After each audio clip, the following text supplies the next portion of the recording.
ಆದಿನಾಥ ಸಮಾರಂಭಾಂ ಶಂಕರಾಚಾರ್ಯ ಮಧ್ಯಮಾಂ ಪರಮಾನಂದನಾಥ ಪರ್ಯಂತಾಂ ವಂದೇ ಗುರು ಪರಂಪರಾಂ. ಗುರುಬ್ರಹ್ಮ ಗುರುರ್ವಿಷ್ಣು ಗುರುದೇವೋ ಮಹೇಶ್ವರಃ ಗುರು ಸಾಕ್ಷಾತ್ ಪರಬ್ರಹ್ಮ ತಸ್ಮೈ ಶ್ರೀ ಗುರವೇ ನಮಃ. ಭಜೆ ಶ್ರೀಚಕ್ರ ಮಧ್ಯಸ್ಥಾಂ ದಕ್ಷಿಣೋತ್ತರಯೋಃ ಸದಾ ಶ್ಯಾಮಾ ವಾರ್ತಾಳಿ ಸಂಸೇವ್ಯಾಂ ಭವಾನೀಂ ಲಲಿತಾಂಬಿಕಾಂ. ಶ್ರೀ ಗುರುಭ್ಯೋ ನಮಃ. ಶ್ರೀಮಾತ್ರೇ ನಮಃ. ದೇವಿಯ ಸ್ವರೂಪ ವರ್ಣನೆಯನ್ನ ಮಾಡ್ತಾ ಇದ್ದೆ. ಅದರಲ್ಲಿ 12ನೇ ನಾಮ ನಿಜಾರುಣ ಪ್ರಭಾಪೂರ ಮಜ್ಜದ್ ಬ್ರಹ್ಮಾಂಡ ಮಂಡಲ. ಇದು 12ನೇ ನಾಮ. ತನ್ನ ಅರುಣ ಪ್ರಭೆಯ ಪ್ರವಾಹದಲ್ಲಿ ಮುಳುಗುತ್ತಿರುವ ಬ್ರಹ್ಮಾಂಡ ಮಂಡಲಗಳನ್ನ ಉಳ್ಳಂತವಳು ಈ ನಾಮದ ಅರ್ಥ. ವೇದಗಳಲ್ಲಿ ತಾಮಗ್ನಿವರ್ಣಾಂ ತಪಸಾಜ್ವಲಂತೀಂ ಅಂತ ಹೇಳ್ತಾರೆ. ಆ ದೇವಿ ಅಗ್ನಿವರ್ಣಗಳಂತೆ ಪ್ರಕಾಶಿಸ್ತಾ ಇದ್ದಾಳೆ ಅಂತ. ಹಾಗೆ ಆದಿತ್ಯವರ್ಣೆ ತಪಸೋದಿಜಾತೋ ಅಂತ ಶ್ರೀ ಸೂಕ್ತದಲ್ಲಿ ಹೇಳ್ತಾರೆ. ಆದಿತ್ಯ ಅಂದ್ರೆ ಬಾಲಭಾನು ಅಂತ. 6ನೇ ನಾಮದಲ್ಲಿ ದೇವಿಯನ್ನ ಉದ್ಯದ್ಭಾನು ಸಹಸ್ರಾಭ ಅಂದ್ರೆ ಉದಯಿಸುತ್ತಿರುವ ಕೋಟಿ ಸೂರ್ಯ ಕಾಂತಿಯುಳ್ಳವಳು. ಅಮ್ಮನವರ ಧ್ಯಾನ ಶ್ಲೋಕ ಹೇಳುವಾಗ ಅರುಣಾಂ ಕರುಣಾತರಂಗಿತಾಕ್ಷೀಂ ಮತ್ತೆ ಸಿಂಧೂರಾರುಣ ವಿಗ್ರಹ ಅಂತ ಹೇಳ್ತಾ ಪರಮೇಶ್ವರಿಯನ್ನ ನಾವು ಧ್ಯಾನಿಸ್ತೀವಿ. ಆ ಪರಮೇಶ್ವರಿ ದಾಸವಾಳದ ಹಾಗೆ ಕೆಂಪು ಕಾಂತಿಗಳಿಂದ ವಿರಾಜಿಸ್ತಾ ಇದ್ದಾಳೆ ಅಂತ. ಈ ನಾಮದಲ್ಲಿ ನಿಜಾರುಣ ಪ್ರಭಾಪೂರ ಮಜ್ಜದ್ ಬ್ರಹ್ಮಾಂಡ ಮಂಡಲ. ನಿಜ ಅಂದ್ರೆ ತನ್ನ, ಅರುಣ ಪ್ರಭಾ ಅಂದ್ರೆ ಕೆಂಪು ಕಾಂತಿ, ಪೂರ ಅಂದ್ರೆ ಅದರ ಪ್ರವಾಹ, ಮಜ್ಜತ್ ಅಂದ್ರೆ ಅದರಲ್ಲಿ ಮುಳುಗುತ್ತಿರುವ, ಬ್ರಹ್ಮಾಂಡ ಮಂಡಲಗಳುಳ್ಳವಳು. ಇದು ಪ್ರತಿ ಪದದ ಅರ್ಥ.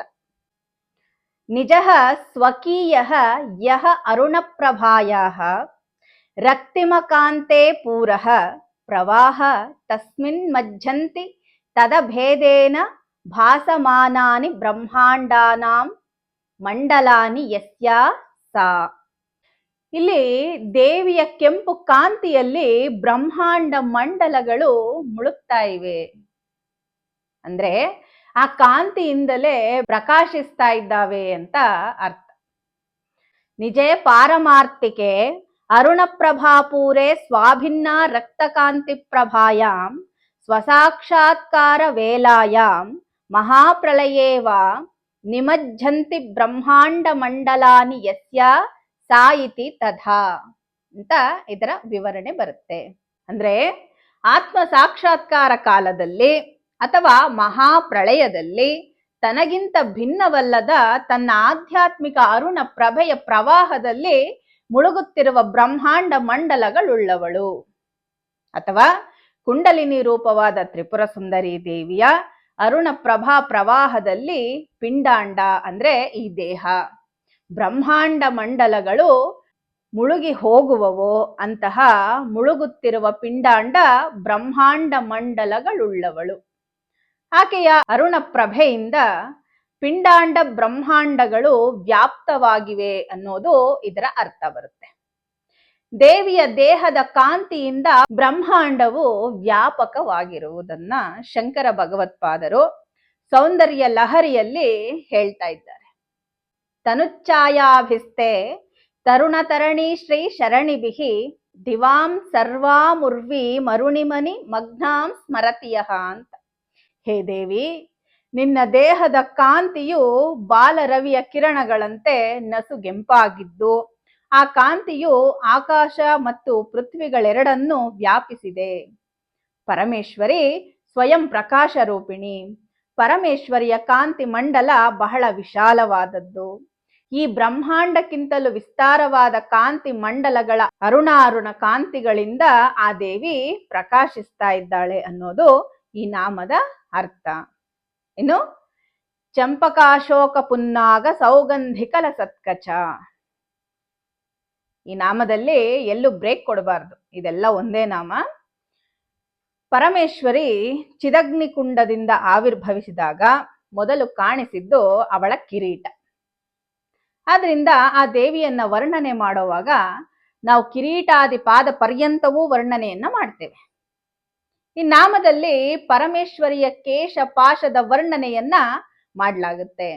ದೇವತೆಗಳೆಲ್ಲರ ಶಕ್ತಿಗಳಿಂದ ಆ ಪರಮೇಶ್ವರಿ ಉದ್ಭವಿಸಿದಳು. ಆಗ ಯಾಮ್ಯೇನ ಚ ಭವನ್ ಕೇಶ ಬಾಹವೋ ವಿಷ್ಣು ತೇಜಸ, ಯಮನ ತೇಜಸ್ಸಿನಿಂದ ದೇವಿಯ ಕೇಶವು ರಚನೆಯಾಗಿದೆ ಅಂತ. ಆ ಕೇಶವು ಸಂಪಿಗೆ, ಅಶೋಕ, ಪುನ್ನಾಗ ಮೊದಲಾದ ಹೂವುಗಳ ಸುಗಂಧದಿಂದ ಪರಿಮಳ ಭರಿತವಾಗಿರುತ್ತೆ, ಘಮಘಮಿಸ್ತಾ ಇರುತ್ತೆ.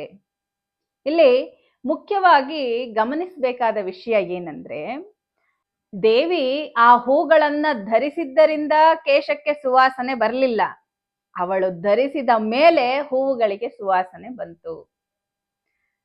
ಅಂದರೆ ಪರಮೇಶ್ವರಿಯ ಕೇಶ ಪಾಶವು ಸಹಜ ಸುಗಂಧ ಭರಿತವಾಗಿರುತ್ತೆ ಅಂತ. ಪರಮೇಶ್ವರಿಯ ವಿಶ್ವರೂಪ ವರ್ಣನೆಯಲ್ಲಿ ವನಸ್ಪತಿಗಳೇ ದೇವಿಯ ಕೇಶವಾಗಿದ್ದಾರೆ ಅಂತ ಹೇಳ್ತಾರೆ.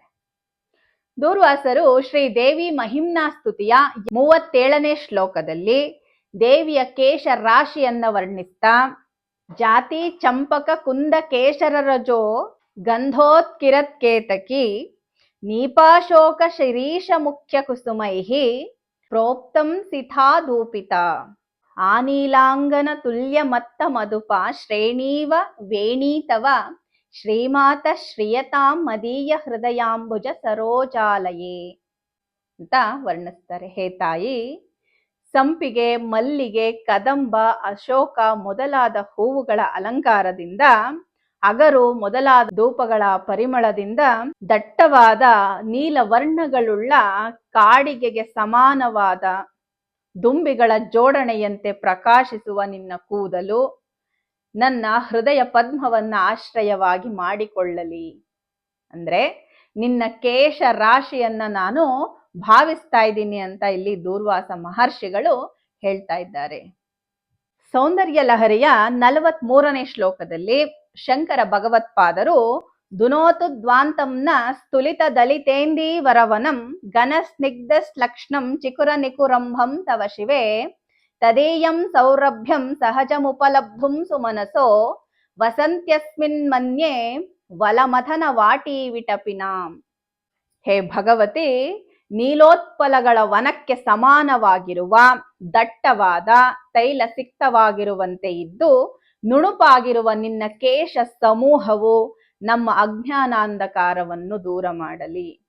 ನಿನ್ನ ಕೇಶ ಸಮೂಹದ ಸಹಜವಾದ ಪರಿಮಳವನ್ನು ಪಡೆಯುವುದಕ್ಕಾಗಿ ಈ ನಿನ್ನ ಕೇಶ ಸಮೂಹದಲ್ಲಿ ಇಂದ್ರನ ಉದ್ಯಾನವನದಲ್ಲಿರುವ ಕಲ್ಪವೃಕ್ಷಗಳ ಹೂವುಗಳು ವಾಸ ಮಾಡ್ತಾ ಇವೆ ಅಂತ ಶಂಕರರು ಹೇಳ್ತಾರೆ. ಇದರ ಅರ್ಥ, ದೇವಿಯ ಸುಂದರವಾದ ಕೇಶ ರಾಶಿಯಲ್ಲಿ ಮುಡಿದಿರುವ ಸುರಲೋಕದ ಪುಷ್ಪಗಳಿಗೆ ಸೌರಭ ಅಥವಾ ಸುಗಂಧ ಬಂದಿರುವುದೇ ದೇವಿಯ ಅನುಗ್ರಹದಿಂದ.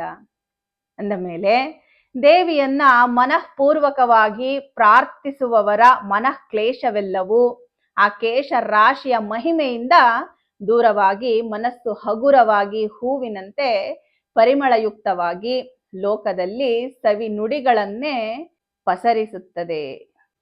ಪರಮೇಶ್ವರಿ ಮಂತ್ರರೂಪಿಣಿಯಾದವಳು. ಅವಳ ಮಹಾಮಂತ್ರವಾದ ಪಂಚದಶಾಕ್ಷರಿ ಮಂತ್ರದಲ್ಲಿ ದೇವಿಯ ಶಿರಸ್ಥಾನವಾದ ವಾಗ್ಭವಕೂಟ ಅಂದ್ರೆ ಮುಖ ಮೊದಲಿರೋದ್ರಿಂದ ಅವಳ ಶಿರೋಭಾಗದಿಂದ ಪ್ರಾರಂಭಿಸಿ ಪಾದದವರೆಗೂ ವರ್ಣಿಸಲಾಗುತ್ತೆ. ಕುರುವಿಂದ ಮಣಿಶ್ರೇಣಿ ಕನತ್ಕೋಟೀರ ಮಂಡಿತ. ಕುರುವಿಂದ ಮಣಿಗಳ ಪಂಕ್ತಿಯಿಂದ ಬೆಳಗುತ್ತಿರುವ ಕಿರೀಟದಿಂದ ಅಲಂಕೃತಳಾದವಳು. ಈ ನಾಮದಲ್ಲಿ ಪರಮೇಶ್ವರಿಯ ಕಿರೀಟದ ವರ್ಣನೆಯನ್ನ ನೋಡಬಹುದು. ಕುರುವಿಂದ ಅಂದ್ರೆ ಪದ್ಮರಾಗ ಮಣಿಗಳು, ಶ್ರೇಣಿ ಅಂದ್ರೆ ಸಾಲು, ಕನತ್ ಅಂದ್ರೆ ಬೆಳಗುತ್ತಿರುವ, ಕೋಟೀರ ಅಂದ್ರೆ ಕಿರೀಟ, ಮಂಡಿತ ಅಲಂಕೃತಳಾದವಳು ಅಂತ ಅರ್ಥ. ಕಾಮಾನುರಾಗ ಕುರುವಿಂದಜೇಷು ಯಸ್ತಾನ್ ಯಾಸ್ತಾನ ತಾದೃಕ್ ಸ್ಫಟಿಕೋದ್ಭವೇಷು ಮಾಂಗಲ್ಯಯುಕ್ತಾನ್ ಹರಿಭಕ್ತಿದಾಶ್ಚ ವೃದ್ಧಿಪ್ರದಾಸ್ತೆ ಸ್ಮರಣಾದ್ಭವಂತಿ.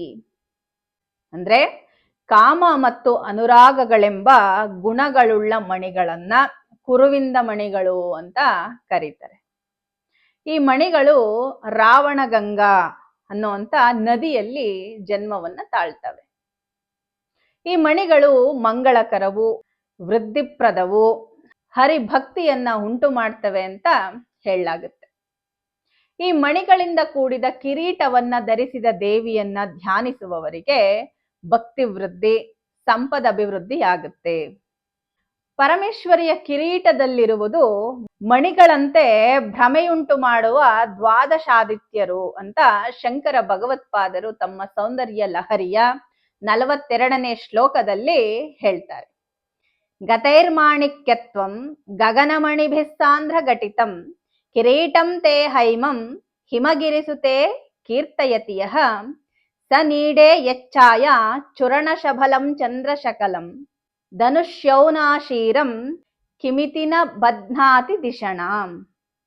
ಓ ಪರಮೇಶ್ವರಿ, ರತ್ನಗಳ ಸ್ವರೂಪವನ್ನು ಹೊಂದಿರುವ 12 ಮಂದಿ ಆದಿತ್ಯರಿಂದ ಅತ್ಯಂತ ಒತ್ತಾಗಿ ಜೋಡಿಸಿರುವ ಸುವರ್ಣಮಯವಾದ ಕಿರೀಟವನ್ನು ಯಾರು ಕೀರ್ತಿಸುತ್ತಾರೆಯೋ ಅಂತಹ ಕವೀಂದ್ರರು ರತ್ನಗಳ ಸಮೂಹದ ಕಾಂತಿಯಿಂದ ವ್ಯಾಪಿಸಿರುವ ಕಾರಣ ಚಿತ್ರವರ್ಣದಿಂದ ಕೂಡಿರುವ ಚಂದ್ರಖಂಡವನ್ನು ಇಂದ್ರ ಧನಸ್ಸಾದ ಕಾಮನ ಬಿಲ್ಲು ಎಂಬುದಾಗಿ ಯೋಚನೆ ಮಾಡುವುದಿಲ್ಲವೇ ಅಂತ ಶಂಕರರು ಹೇಳ್ತಾ ಇದ್ದಾರೆ.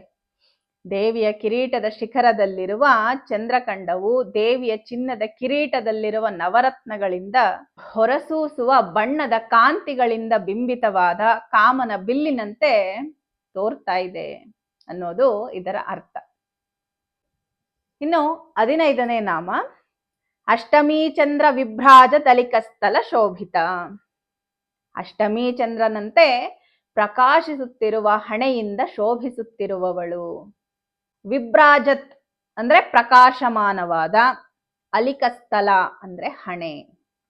ಚಂದ್ರನ 8ನೆಯ ಕಲೆಯು ಯಾವ ತಿಥಿಯಲ್ಲಿರುತ್ತದೆಯೋ ಅದೇ ಅಷ್ಟಮಿ ತಿಥಿ. ಈ ಅಷ್ಟಮಿ ತಿಥಿಯ ಚಂದ್ರನು 8 ಕಳೆಗಳಿಂದ ಕೂಡಿದ್ದು ಸಮಾರ್ಧ ಚಂದ್ರನಾಗಿರ್ತಾನೆ. ಅಗ್ನಿಪುರಾಣದಲ್ಲಿ ಅರ್ಧಚಂದ್ರಾಕಾರವಾದ ಹಣೆಯಿಂದ ಪ್ರಕಾಶಿಸುತ್ತಿದ್ದಾಳೆ ಪರಮೇಶ್ವರಿ ಅಂತ ಹೇಳ್ತಾರೆ. ಪರಮೇಶ್ವರಿ ಕಿರೀಟವನ್ನ ಧರಿಸಿರುವುದರಿಂದ ಅವಳ ಹಣೆಯು ಅರ್ಧಚಂದ್ರಾಕಾರದಲ್ಲಿ ಕಾಣಿಸ್ತಾ ಇದೆ. ಇದು ಅಷ್ಟಮಿ ಚಂದ್ರನಿಗೆ ಪ್ರತೀಕ. ಚಂದ್ರನ ಕಲೆಗಳು 16. ದರ್ಶಾದ್ಯಾಃ ಪೂರ್ಣಿಮಾಂತಾಸ್ತು ಕಳಾಪಂಚದ ಶೈವತು ಷೋಡಶೀತು ಕಲಾಜ್ಞಾಯ ಸಚ್ಚಿದಾನಂದ ರೂಪಿಣಿ.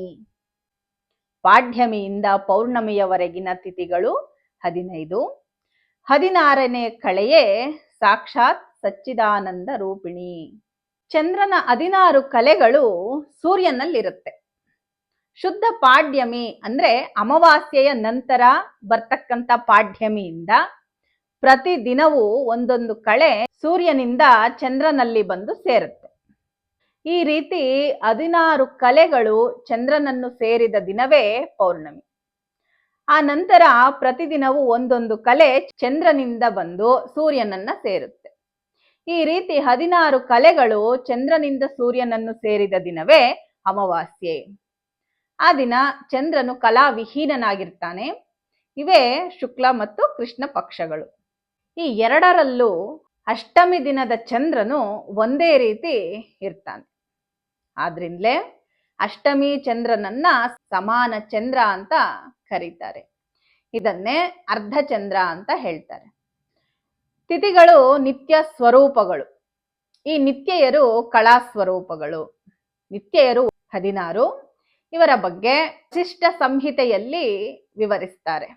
ಶೃಣು ದೇವಿ ಪ್ರವಕ್ಷ್ಯಾಮಿ ನಿತ್ಯಾ ಷೋಡಶ ಕಂತವ ಸಕಸ್ಯ ಚಿನ್ಮಯಾಖ್ಯಾತಂ ಸರ್ವತಂತ್ರೇಷು ಗೋಪಿತಂ ತತ್ರಾದೌ ಪ್ರಥಮಾ ನಿತ್ಯ ಮಹಾತ್ರಿಪುರ ಸುಂದರಿ ತತಃ ಕಾಮೇಶ್ವರಿ ನಿತ್ಯ ನಿತ್ಯಾ ಚ ಭಗಮಾಲಿನಿ ನಿತ್ಯಕ್ಲಿನ್ನ ತಥಾ ಚೈವ ಬೇರುಂಡಾ ವನ್ಹಿವಾಸಿನಿ ಮಹಾವಿದ್ಯೇಶ್ವರಿ ರೌದ್ರಿ ತ್ವರಿತಾ ಕುಲಸುಂದರಿ ನಿತ್ಯಾ ನೀಲಪತಾಕಾ ಚ ವಿಜಯಾ ಸರ್ವಮಂಗಳ ಜ್ವಾಲಾಮಾಲಿನಿ ಚಿದ್ರೂಪ ಏತಾ ನಿತ್ಯಾಸ್ತು ಷೋಡಶ.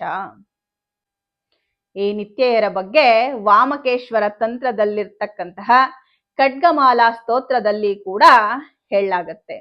ಕಾಮೇಶ್ವರಿ, ಭಗಮಾಲಿನಿ, ನಿತ್ಯಕ್ಲಿನ್ನ, ಭೇರುಂಡ, ವನ್ಹಿವಾಸಿನಿ, ಮಹಾವಜ್ರೇಶ್ವರಿ, ಶಿವದೂತಿ, ತ್ವರಿತ, ಕುಲಸುಂದರಿ, ನಿತ್ಯ, ನೀಲಪತಾಕ, ವಿಜಯ, ಸರ್ವಮಂಗಳ, ಜ್ವಾಲಾಮಾಲಿನಿ, ವಿಚಿತ್ರ, ಮಹಾನಿತ್ಯ. ಇವರು ಷೋಡಶ ನಿತ್ಯೆಯರು. ಶುಕ್ಲ ಪಕ್ಷ ಮತ್ತು ಕೃಷ್ಣ ಪಕ್ಷಗಳಲ್ಲಿ ನಿತ್ಯ ದೇವತೆಯರು ಬದಲಾಗ್ತಾ ಇರ್ತಾರೆ. ಆದರೆ 2 ಪಕ್ಷಗಳ ಅಷ್ಟಮಿ ದಿನದಂದು ಮಾತ್ರ ತ್ವರಿತ ಎಂಬ ನಿತ್ಯ ದೇವತೆಯೇ ಇರ್ತಾಳೆ. ಅಂದ್ರೆ ಯಾವ ಬದಲಾವಣೆಯೂ ಇಲ್ಲದ ಚಂದ್ರನನ್ನು ಅಷ್ಟಮಿ ಚಂದ್ರ ಅಂತ ಕರೀತಾರೆ. ಆದ ಕಾರಣ ಪರಮೇಶ್ವರಿಯ ಮುಖವನ್ನ ಅಂದ್ರೆ ಹಣೆಯನ್ನ ಅಷ್ಟಮಿ ಚಂದ್ರನಿಗೆ ಹೋಲಿಸಲಾಗುತ್ತೆ. ಶಂಕರ ಭಗವತ್ಪಾದರು ಪರಮೇಶ್ವರಿಯ ಮುಖಾರವಿಂದವನ್ನ ವರ್ಣಿಸ್ತಾ ಸೌಂದರ್ಯ ಲಹರಿಯ 46ನೇ ಶ್ಲೋಕದಲ್ಲಿ ಲಲಾಟಂ ಲಾವಣ್ಯಂ ದ್ಯುತಿ ವಿಮಲಮಾಭಾತಿ ತವಯ ದ್ವಿತೀಯಂ ತನ್ಮನ್ಯೆ ಮಕುಟ ಘಟಿತಂ ಚಂದ್ರಶಕಲಂ ವಿಪರ್ಯಾಸನ್ಯಾಸ ದುಭಯಮಪಿ ಸಂಭೂಯ ಚ ಮಿತಃ ಸುಧಾಲೇಪಶ್ಯೂತಿ ಪರಿಣಮತಿ ರಾಕಾ ಹಿಮಕರಃ. ಹೇ ಭಗವತಿ, ನಿನ್ನ ಹಣೆಯು ಲಾವಣ್ಯದಿಂದ ಮೆರೆಯುತ್ತಿದೆ. ಅದು ಕಿರೀಟದಲ್ಲಿ ಸೇರಿರುವ ಚಂದ್ರಖಂಡದ ಜೊತೆಗೆ 2ನೆಯ ಚಂದ್ರಖಂಡದಂತೆ ಶೋಭಿಸ್ತಾ ಇದೆ.